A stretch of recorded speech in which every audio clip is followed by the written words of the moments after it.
नमस्कार दोस्तों, मैं दुर्गेश अपने इस YouTube चैनल पर आप सभी दोस्तों का हार्दिक अभिनंदन करता हूं।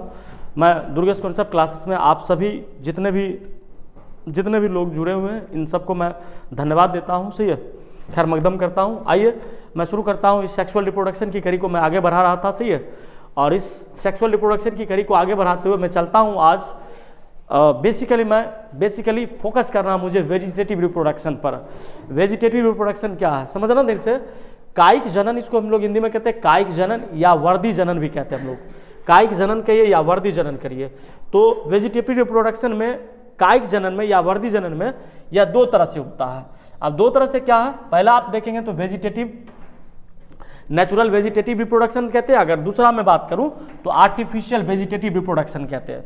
नेचुरल वेजिटेटिव रिप्रोडक्शन का मतलब होता है प्राकृतिक कायिक जनन, और अगर वहीं मैं दूसरी बात करूं आर्टिफिशियल वेजिटेटिव रिप्रोडक्शन को, तो इसको हम लोग कहते हैं कृत्रिम कायिक प्रजनन। कृत्रिम कायिक प्रजनन, प्राकृतिक कायिक जनन मतलब प्रकृति के द्वारा होता है, जो गॉड गिफ्टेड होता है। सही है, जो प्रकृति के द्वारा अपनी संख्या जीव अपनी संख्या को निर्धारित करता है, वो हो गया नेचुरल वेजिटेटिव रिप्रोडक्शन।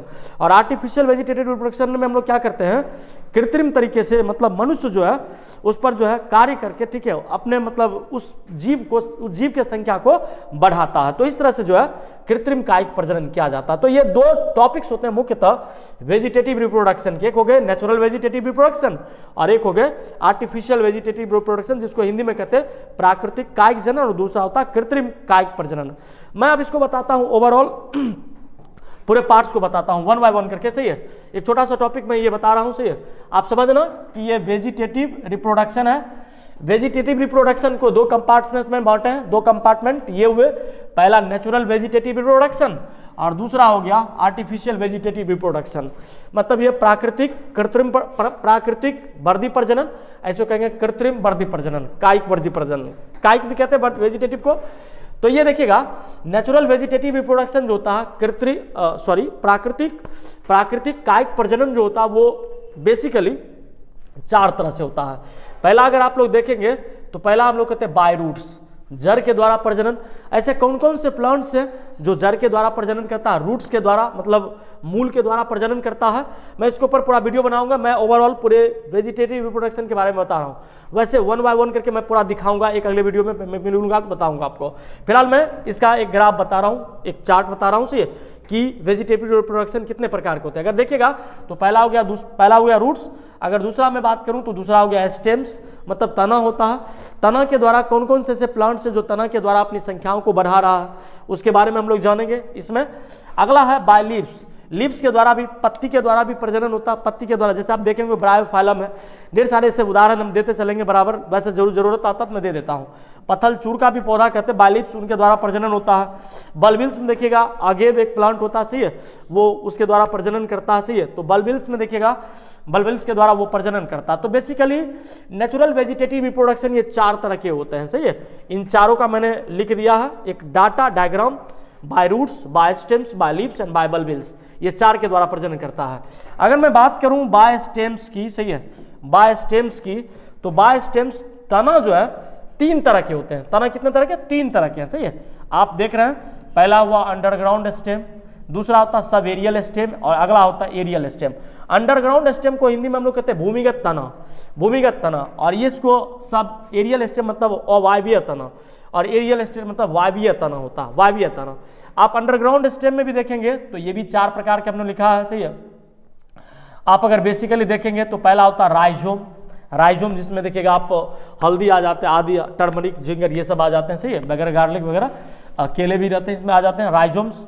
कॉम्स में देखिए, सही है, कॉर्म्स में एक अंडरग्राउंड स्टेम्स होता है। सही है, इसमें मैं बताता हूँ सही कॉम्स क्या है, मैं पहले ओवरऑल बताता हूँ फिर बताऊंगा आपको। सही एग्जांपल दूंगा। ट्यूबर्स, सही है, ट्यूबर्स में देख लीजिएगा आलू वगैरह रहता है। सही, आलू को ट्यूबर ही कहते हैं, पोटेटो। सही है, वहीं बल्ब्स देखिएगा, बल्ब्स में लहसुन, प्याज से, गार्लिक, एलियम, मोलियम से ये सब आ जाते हैं। तो इनमें जो है अंडरग्राउंड स्टेम होते हैं। ये सब अंडरग्राउंड कहने का मतलब भूमिगत तना है। सही है, ये सब भूमिगत तना है। आप देख रहे हैं भूमिगत तना मतलब जो जमीन के अंदर रहता है, जो जमीन के अंदर रहेगा उसको भूमिगत तना कहेंगे। अगला सब एरियल स्टेम होता है। सही है, अवायवीय तना। सही है, आधा देखिएगा मतलब ये हवा में रहता। सही है, आधा देखा जाए तो जमीन पर भी रेंगता रहता। सही है, इसलिए इसको हम लोग सब एरियल स्टेम भी कहते हैं। सही, अवायवीय तना। इसमें भी देखिएगा तो चार तरह के, पहला होते हैं रनर। सही है, रनर में देखिए शकल्स, ऑक्जेलिस वगैरह ढेर सारे। अगर रनर आप देखिएगा शकर भी होता है, शकर। अगला देखिएगा तो ऑफसेट है, सही है, और अगला है एस्टोलोन।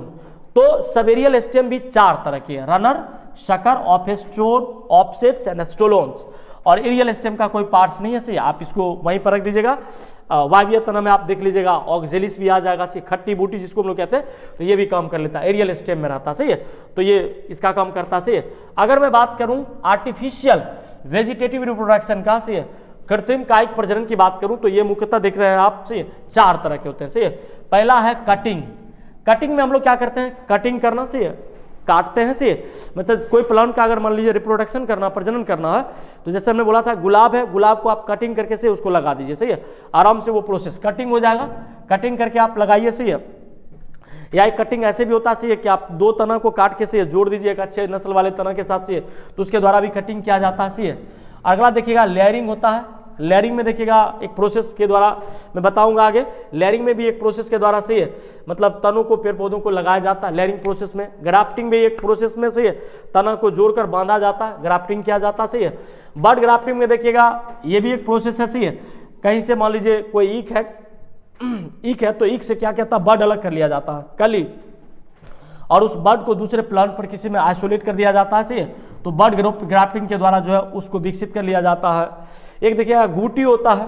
गूटी में आप देखेंगे जैसे कि कोई प्लांट है, कोई प्लांट के ऊपर देखिएगा आप, सही है, प्लांट में क्या किया जाता है, प्लांट में कहीं पर मिट्टी लेप दिया जाए, उसके तनों को हल्का चाकू से खरोच दिया जाता है, और तना को खरोचने के बाद उसके ऊपर मिट्टी का लेप चढ़ा दिया जाता है, और समय समय पर उस पर पानी गिराना पड़ता है, सही। अगर पानी गिराते रहोगे तो देखोगे आसानी से उसमें रूट निकल जाते, सही है, फाइबरस रूट वगैरह लग जाते हैं। फिर उसको एक फेवरेबल कंडीशन जब लग जाए कि हाँ रूट सब निकल चुके हैं, उसको फिर कटिंग करके, सही है, मिट्टी के अंदर लगा दिए जाते हैं, सही, प्लांटिंग कर दिए जाते हैं, तो वो गूटिंग लगाना कहते हैं उसको, सही है, गूटिंग तैयार कर लेता है।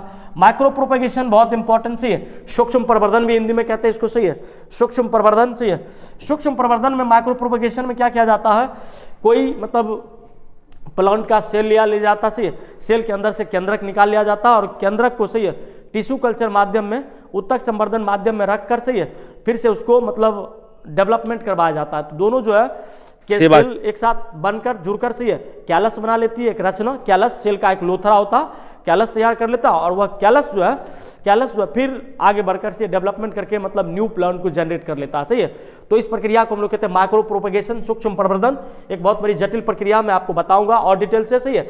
और एक होता है इनरैचिंग, सही है, इसको शाखा बंधक कहते हैं। इनरैचिंग में क्या किया जाता है, 2 प्लांट लिया जाता है, 2 प्लांट को एक साथ से मतलब गमले में लगाया हुआ रहता है, गमले में लगाने वाले प्लांट को से एक साथ लेकर से दोनों के स्टेम को हल्का सा खुरच दिया जाता है, और खुरचने के बाद दोनों को एक साथ चिपका कर से या धागे से बांध दिया जाता है, ठीक है।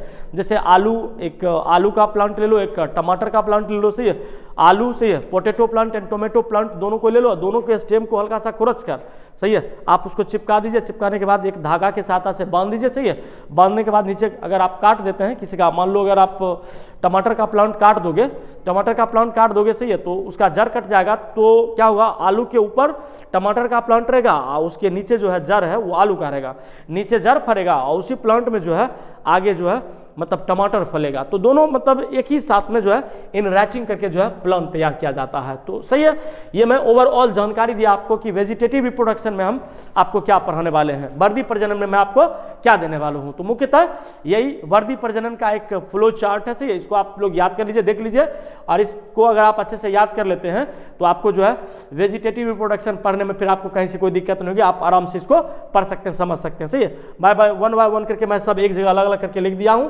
आपको किसी प्रकार की दिक्कत नहीं होगी। सही है, मैं फिलहाल मैं मिलता हूं फिर अगले वीडियो में, फिर अगले वीडियो में मैं वेजिटेटिव रिप्रोडक्शन के ऊपर बहुत डिटेल से बात करूंगा। सही है, बहुत डिटेल से जानूंगा। सही है, और आपको किसी भी प्रकार की दिक्कत हो, कोई चीज समझ ना आए, सही है, तो आप हमारे कमेंट बॉक्स में कमेंट कर सकते हैं। सही है, हमारे यूट्यूब चैनल को अगर आप कोई बंदे नए हो तो कृपया इस चैनल को सब्सक्राइब कर लें। सही है, और हमें मोटिवेट भी करते रहे। सही है, ताकि मैं बहुत मेहनत से, सही है, हमारी पूरी टेक्निकल टीम काम करती है और मैं खुद काम करता हूँ। सही है, तब जाकर जो है पर डे वीडियो बनाता हूँ आप सब लोग के लिए। सही है, इसलिए मैं फिर कह रहा हूँ, अगर अच्छा लगे तो शेयर करें। सही, और अच्छा लगे तो लाइक करें। सही है, और अपने दोस्तों को भी शेयर करना ना भूलें। अपने दोस्तों को भी शेयर करें। सही है, बहुत बहुत धन्यवाद, थैंक्स फॉर वॉचिंग। से फिर से मिलते हैं अगले वीडियो में, तब तक बाय।